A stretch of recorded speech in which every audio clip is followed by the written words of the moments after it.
महिलेचा अवमान, ज्ञानेश्वर साखर कारखान्यात वाद, वडाळा बहिरोबा येथील एका महिलेचा सार्वजनिकरित्या अपमान केल्याची तक्रार दाखल झाली आहे। सौ शोभा भाऊसाहेब पातारे वय 53 केअरटेकर म्हणून वडाळा मिशन संस्थेत कार्यरत आहेत। संस्थेचा ऊस ज्ञानेश्वर सहकारी साखर कारखान्यात दिला होता।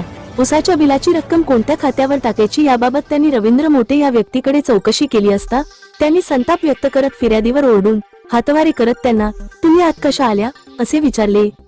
या प्रकारात सुमारे 15 ते 20 लोकांसमोर अपमानजनक वागणूक दिली गेली।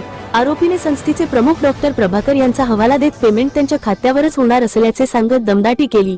या प्रकरणी BNS कलम 351(2) अंतर्गत नेवासा पोलीस ठाण्यात असंख्य गुन्हा क्रमांक 0685/2025 नोंदविण्यात आला आहे। पुढील तपास ना बी काळोखे करत आहेत। सदरला आपण कारखान्यामध्ये जे पेमेंट स्लिपसाठी गेला होता त्या संदर्भात आपल्याला अडचण निर्माण झाली व पोलीस स्टेशनला आपण फिर्याद दाखल केली आहे। तरी त्या बाबतीत आपल्या काय म्हणणं आहे? प्रथमतः मी माझं नाव सांगते। मी शोभा भाऊसाहेब पातारे, राहणार वडाळा बहिरोबा, तालुका नेवासा, जिल्हा अहिल्यानगर। मी वडाळा मिशन येथे वायडर चर्च मिनिस्ट्रीचे प्रॉपर्टी केअरटेकर म्हणून काम बघते। तर या संस्थेत डॉक्टर प्रभाकर हे मिशन हॉस्पिटलचे अधीक्षक आहेत आणि तिथे आमच्या वायडर चर्चच्या जागेत ऊस लावलेला आहे आणि ऊस लावल्यानंतर तो ऊस कारखान्याला जमा झाला। ज्ञानेश्वर सहकारी कारखाना इथे तो ऊस 3 महिन्यापासून गेलेला आहे। मग मी त्या प्रॉपर्टी केअरटेकर असल्या कारणाने मी ज्ञानेश्वर सहकारी कारखान्यात गेले, MDंना लेटर दिलं, MD शेवाळे साहेब यांना माझा अर्ज दिला आणि त्यात सांगितलं की आमच्या संस्थेचा ऊस तुमच्याकडे आलेला आहे, ऊसाचं पेमेंट तुम्ही आमच्या संस्थेच्या अकाउंटला टाका। तर त्यावेळेस ते म्हणाले का ठीक आहे म्हणे, तुमचं ऊसाचं पेमेंट संस्थेच्या खात्यात वर्ग होईल। त्यानंतर मग मी दुसऱ्या वेळेस गेले तर मला असं सांगण्यात आलं की युनायटेड चर्च बोर्ड या जागेचा उतारा असल्या कारणाने वायडर चर्च मिनिस्ट्रीच्या खात्यात ते पैसे वर्ग होणार नाही। मग मी साहेबांना सांगितलं की बाबा युनायटेड चर्च बोर्डचं नाव वायडर चर्च मिनिस्ट्री असं झालेलं आहे आणि मुंबई धर्मदाय आयुक्त आमच्याकडे सर्टिफिकेट आहे, त्यामुळे युनायटेड चर्च बोर्डचं खातं बंद आहे। तर हे पेमेंट तुम्ही नेमकं मग कुठे टाकणार? तर त्यावेळेस ते शांत झाले।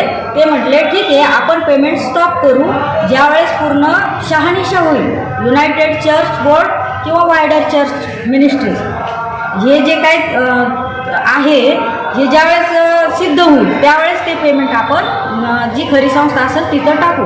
असं झाल्यानंतर ते पेमेंट स्टॉप केलं आणि माझे तिथं अर्ज होते।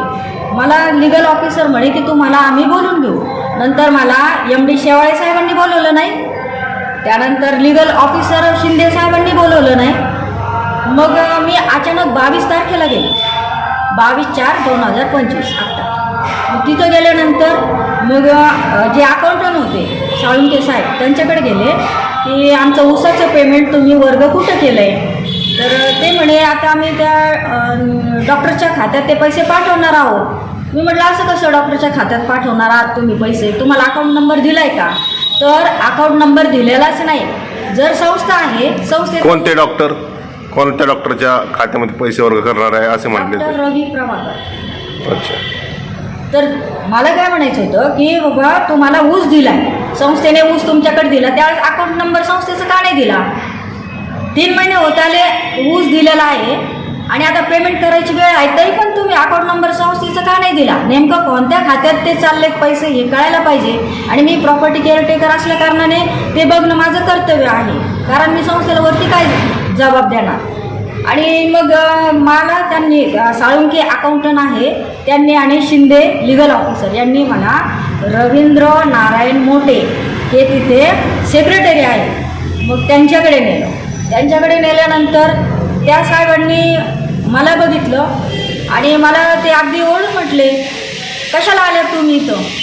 मला म्हणाले कशाला आले तुम्ही इथं? मी म्हटलं साहेब तुमच्याकडे अर्ज दिले, 3 महिन्यापूर्वी अर्ज दिलेले आहे, मी त्या चौकशीसाठी आलेले आणि या साळुंके साहेबांनी तुमच्याकडे मला आणलेलं आहे।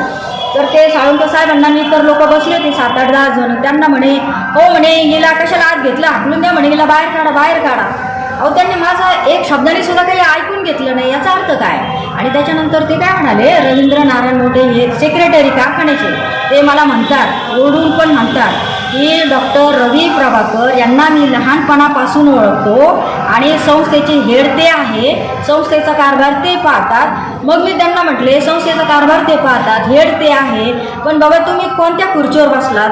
तुमचा सहकार कारखाना आहे, तुम्ही ज्या खुर्चीवर बसलात ते सेक्रेटरी आहात आणि मी माझी कागदपत्र तुम्हाला दिले ना, त्याची इन्क्वायरी न करता तुम्ही त्या डॉक्टर प्रभाकरला पाठीशी का घालता?